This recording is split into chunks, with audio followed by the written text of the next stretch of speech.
Uncle গেটটা একটু খুলেন না।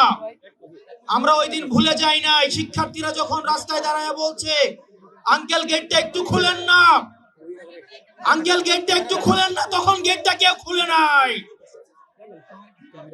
আমরা এই আওয়ামী লীগকে এই কুমিল্লা থেকে উৎখাত করেছি।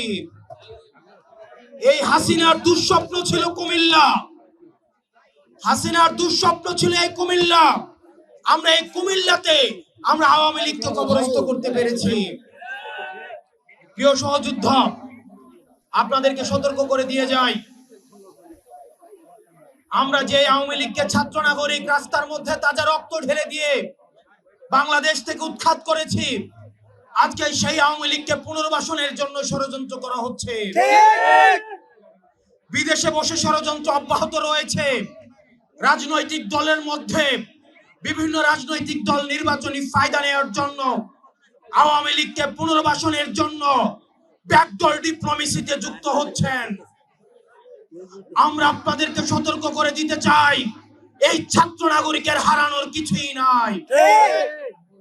এক খাপে দুই তলোয়ার যেভাবে থাকতে পারে না, ঠিক একইভাবে 5ই আগস্ট পরবর্তী সময়ে বাংলাদেশে আওয়ামী লীগ এবং এনসিপি থাকতে পারে না। যদি কেউ আওয়ামী লীগকে পুনর্বাসন করতে চায়, উত্তরপাড়া থেকে যদি আওয়ামী লীগ পুনর্বাসনের কোন ষড়যন্ত্র করা হয়, 5ই আগস্ট যেভাবে গণভবন এবং বঙ্গভবনের যে পরিণত হয়েছে, আওয়ামী লীগকে যারা পুনর্বাসন করতে চাইবে ঠিক তাদের পরিণতি এবং তাদের ফলাফল একই রকম হবে।